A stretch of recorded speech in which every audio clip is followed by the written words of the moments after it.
vamos a tener este primer tema, hermanos, que quiero compartir con ustedes acerca de este tema de la resurrección y la vida eterna.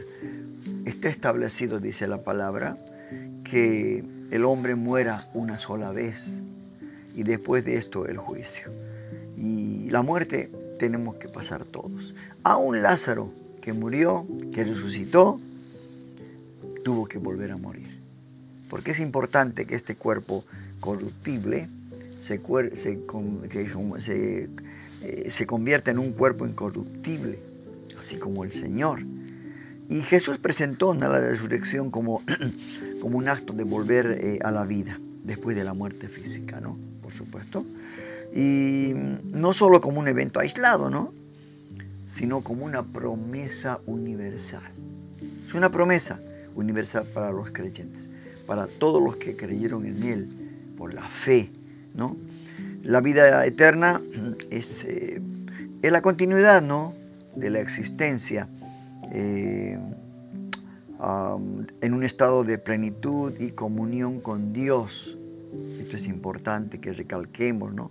Uno de los pasajes claves está en Juan capítulo 11, versos 25 y 26, cuando Jesús en ese encuentro con Jesús le dice a Marta, Marta tan triste por la muerte de su hermano, ¿no? Y el Señor le da una palabra exacta, ¿no? Y le dice: yo soy la resurrección y la vida.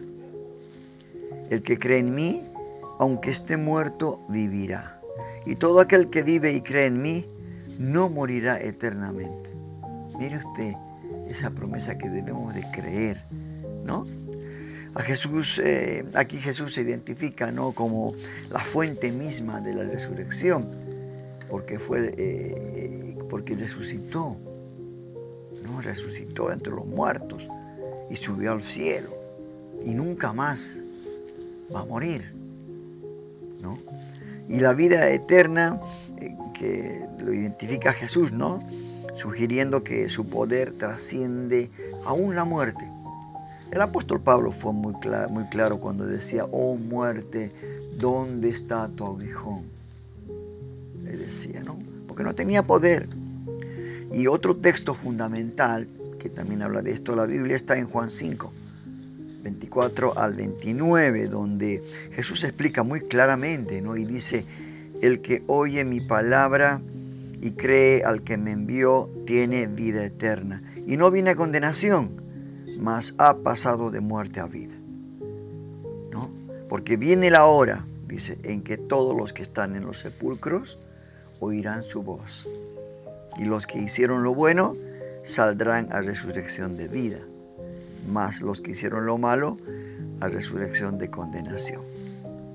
Y este texto, hermano, que es tan importante y fundamental, establece dos ideas, ¿no? Una transición inmediata para el creyente, o sea, usted muere e inmediatamente tiene su encuentro con el Señor, ¿no? Y otra, la resurrección futura para todos los que murieron.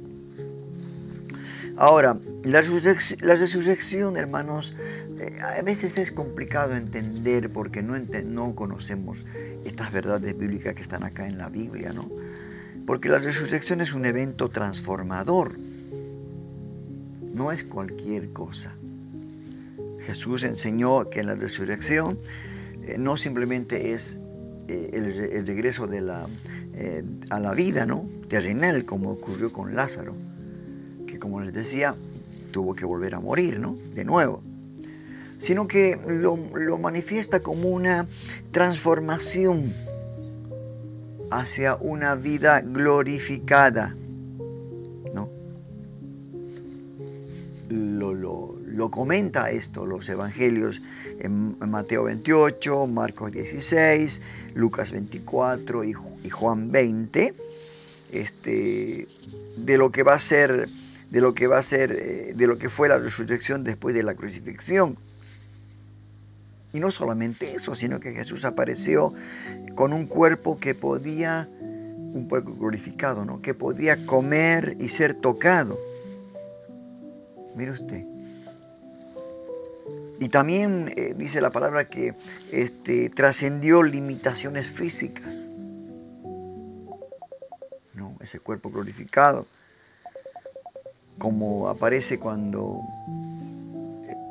de pronto los discípulos, después de la muerte de Jesús, se encerraron porque hubo persecución y se aparecía ahí, traspasaba los muros y se aparecía el Señor. Paz a vosotros. Ese cuerpo que trascendía los límites físicos, ¿no? Y esto sugiere, ¿no?, que Jesús tenía un cuerpo renovado en la resurrección, ¿no? No estaba sujeto a la corrupción o al sufrimiento de la vida terrenal. Esto es lo que va a pasar con nosotros. Esto es real, hermano. Real, ¿no? En este sentido, la resurrección no es un solo despertar del alma. No es solamente eso, ¿no? Sino que es una restauración completa de la persona. En todo sentido. Físico, si le falta pelo, como en el caso mío, me resucitaré con un pelo nuevo, con dientes nuevos, todo nuevo, mis órganos todos nuevos, ¿no es cierto? Esto es lo que a veces uno no puede llegar a entender, porque no tiene que haber ningún tipo de corrupción en nuestro cuerpo, ¿no? ¿No es cierto? Ese cuerpo corrupto que nos da sufrimiento en esta vida terrenal, que se enferma, ya no podemos ver, no podemos escuchar, perdemos los dientes, perdemos el pelo y todo esto que sufre nuestro cuerpo mortal, ¿verdad? Por eso en este sentido, hermanos, la idea se amplía en las cartas de Pablo, ¿no? Por ejemplo, en 1 Corintios 15, 42 al 44, habla de esta transformación el apóstol Pablo, ¿no? Y Jesús se introduce al presente como el primogénito de entre los muertos. Esto lo dice Pablo, ¿no?, en Colosenses 1:18. Es el primogénito de entre los muertos. Y esto es importante.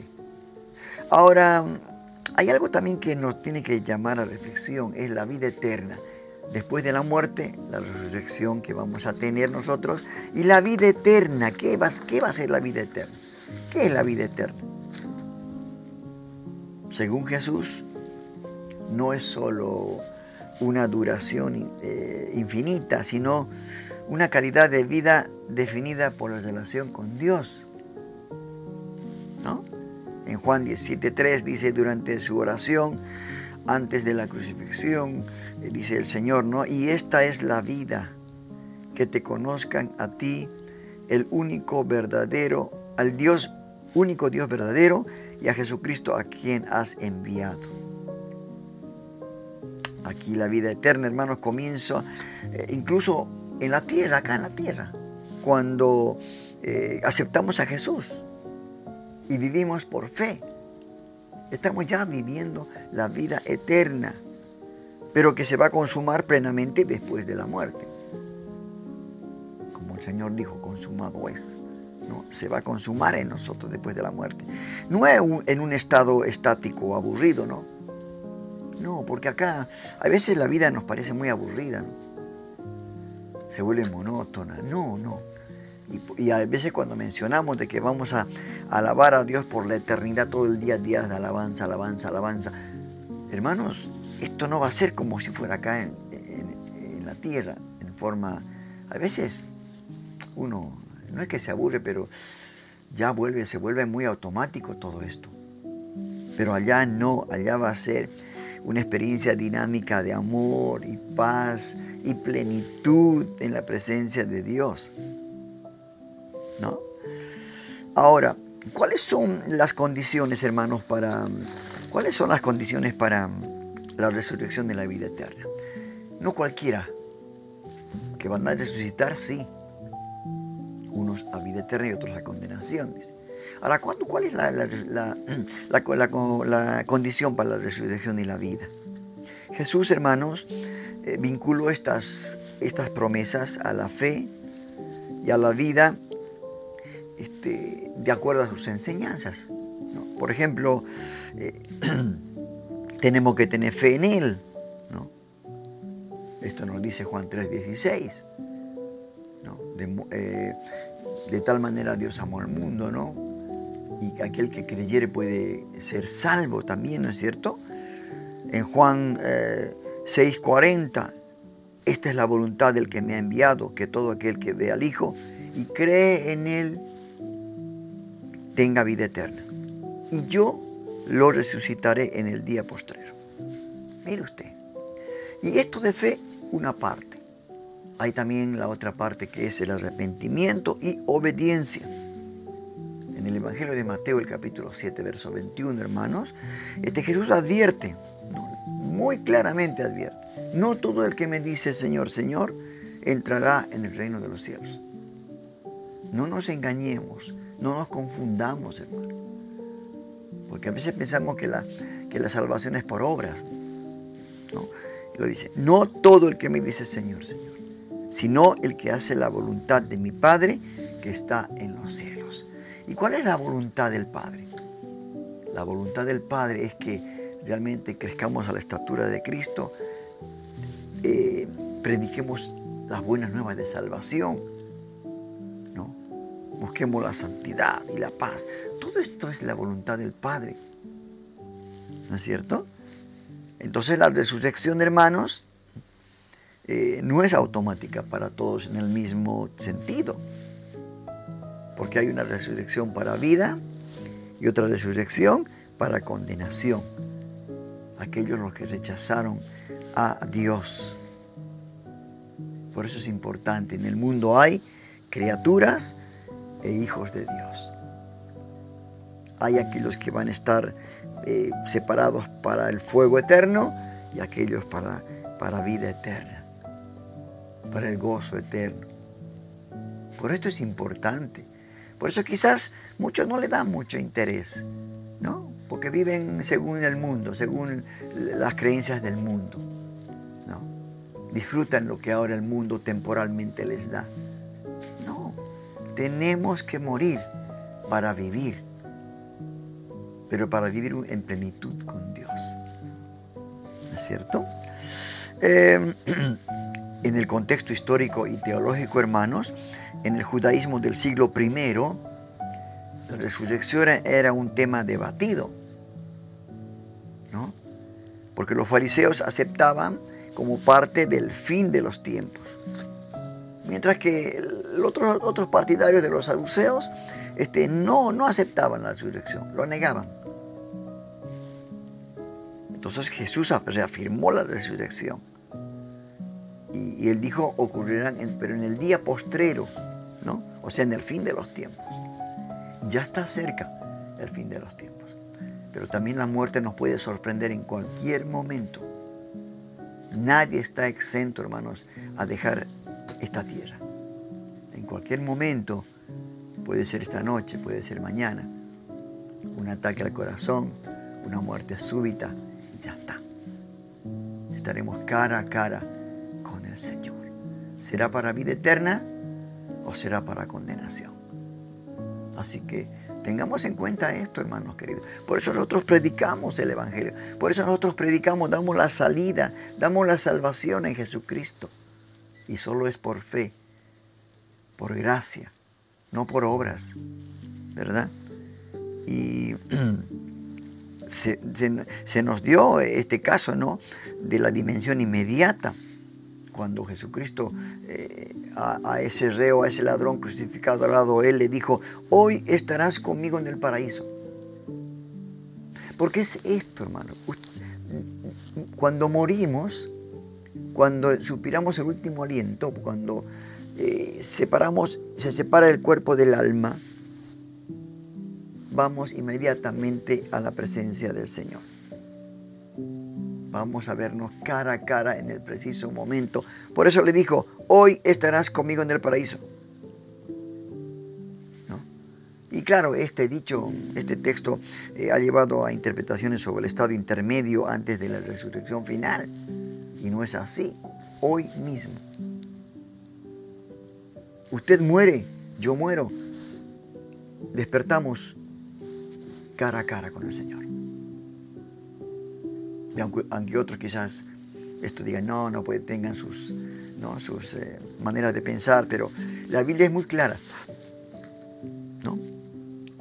Y el significado para los creyentes es lo más importante, hermano.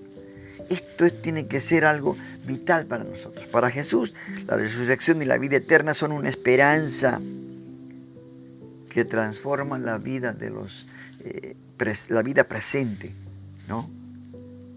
En Juan 14, del 1 al 3, el Señor consuela a sus discípulos, ¿no? Les dice, no se turbe vuestro corazón. En casa de mi Padre muchas moradas hay. Voy pues a preparar lugar para vosotros. Y si me fuere, os prepararé el lugar, vendré otra vez y os tomaré a mí mismo. Esta palabra tiene que ofrecernos consuelo. Jesús fue a preparar el lugar para nosotros, para estar juntamente con Él. Y esto tiene que ser nuestro consuelo frente a la muerte, ¿no? Y motivar y tener un propósito en esta vida, sabiendo que hay continuidad más allá de la muerte. Y no tenemos que tener miedo a la muerte. Más por el contrario, vamos a estar con el Señor, a no ser que usted no haya aceptado a Jesucristo en su vida, ¿no? Que aún todavía permanezca como una criatura de Dios, ¿no es cierto? Por eso, hermanos, la enseñanza de Jesús sobre la resurrección y la vida eterna combina una promesa de restauración física y espiritual, ¿no? Y una relación eterna con Dios. Esto va a ser por la eternidad, no hay un tiempo, ¿verdad? El evento futuro que va a haber en la resurrección, ¿no? Cuando venga el Señor y dice las muertes de los sepulcros se van a abrir y los muertos resucitarán primero, dice. Y nosotros los que vivimos seremos transformados en un abrir y cerrar de ojos, dice, ¿no es cierto? Es un evento futuro, pero una realidad presente, porque vivimos, nos movemos por Él y para Él, ¿no? Porque su mensaje enfatiza que en Juan 14, 6, yo soy el camino. No hay más caminos. Yo soy el camino, la verdad y la vida. Jesucristo es todo esto, hermano. Y la única condición es tener fe en Jesucristo, haber aceptado a Jesucristo, el arrepentimiento y la obediencia hacia Dios. Esto nos va a dar realmente la condición para que podamos llegar y despertar en ese lugar donde hay gozo y paz. ¿No es cierto? Y por eso es importante, hermano. Es importante y saber que la muerte no es un fin de todo, sino es una puerta hacia una existencia transformada. Nuestros cuerpos van a ser transformados, van a poder pasar como el Señor, los muros, las murallas. Vamos a poder romper quizás hasta la ley de gravedad, ¿no? Es hermoso, hermano, lo que el Señor tiene preparado para cada uno de nosotros. Y por eso tenemos que seguir adelante. El apóstol Pablo dijo, 3 cosas permanecen: la fe, la esperanza y el amor. Y tenemos la esperanza de que el Señor viene a buscar a su iglesia, que somos tú y yo.